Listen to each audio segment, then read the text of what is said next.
Estamos de volta para o segundo bloco do nosso Ciência e Pesquisa de hoje, conversando com o professor Dr. Fábio José Hauen.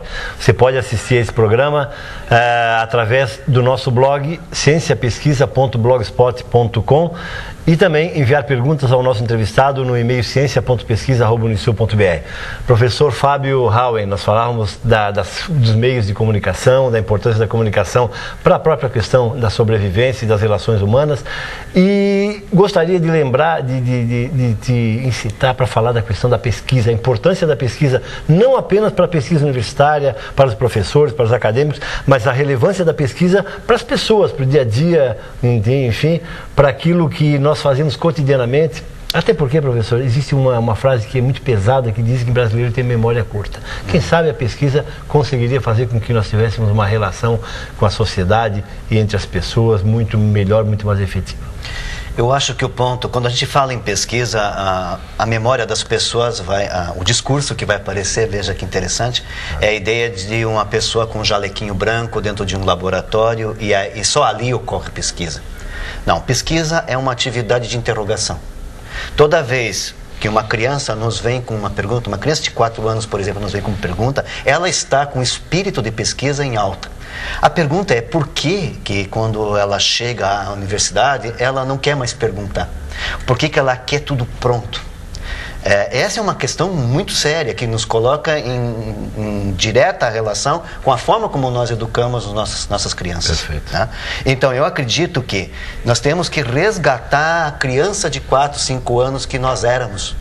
E ao fazer isso e fazer a prática da pergunta, a prática do questionamento, uma prática corriqueira na sala de aula, no ensino fundamental, no ensino médio, na universidade, onde quer que seja, isto vai fazer com que ela não, de certa forma, consuma sem refletir as verdades dos outros. Exatamente. Então, o pesquisador é quem? É aquele que não se conforma.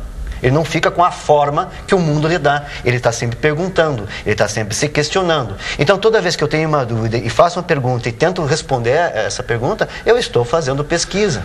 Sr. Fábio, nesse sentido, a estrutura do ensino, por exemplo, o ensino fundamental, necessita de alguma alteração, professor? Porque normalmente se verifica que o professor quer uma resposta, a resposta dele, e aí cerceia o aluno de criar, por exemplo, né? Como é que o professor vê esse fato e se é necessária uma mudança na estrutura do ensino fundamental? Bom, como toda pergunta, a pergunta sempre ela é interessante porque ela tem respostas complexas, né?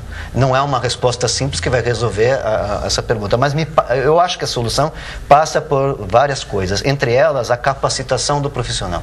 Perfeito. Nós precisamos de profissionais capacitados para o ensino fundamental e médio que rompam com essa tradição de dizer uma verdade e fazer com que os alunos façam exercícios apenas confirmando essa verdade que ele estabeleceu no primeiro momento. Então, por exemplo, só a título de exemplo, alguém faz uma fórmula em matemática que define o que é um conceito matemático, dá alguns exemplos e depois pede para os alunos fazerem exercícios, tais que esses exercícios apenas confirmem um exemplo. Bom, esse tipo de atitude jamais vai gerar uma pessoa que vai investigar por que aquela fórmula é daquela espécie ou não foi feita de outra forma. Então a criticidade e o questionamento ficam prejudicados, obviamente, por essa ação reprodutiva. E aí esse aluno chega na universidade querendo também saber do professor universitário qual é a verdade. E às vezes nós não temos a verdade para dar para esse estudante. Hoje a pesquisa no Brasil e fundamentalmente nas universidades, elas iniciam a partir de que momento, professor? Ou seja, na universidade ou não?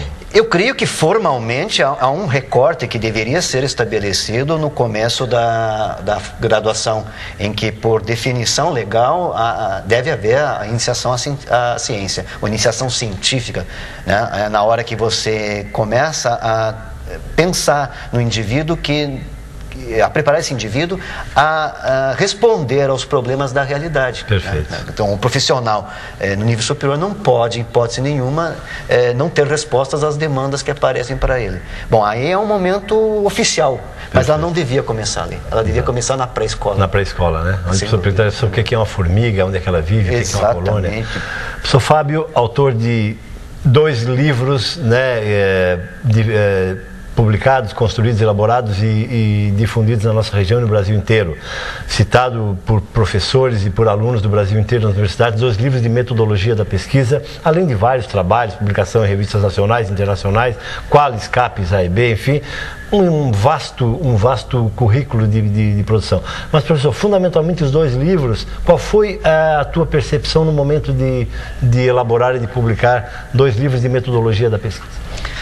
Mas aí é o aspecto importante, eu queria que o meu aluno tivesse facilidade de encarar o processo de pesquisa, né? Perfeito. E aí o material produzido pela gente faz toda a diferença no ensino do ato de pesquisa. Ok, professor, falarei mais sobre isso no outro bloco, pode ser? Bom, estamos conversando com o professor Dr. Fábio José Hauen, cientista da universidade, e voltaremos a conversar no terceiro bloco do nosso programa, no bloco seguinte. 3 minutos e já voltamos com o nosso entrevistado de hoje.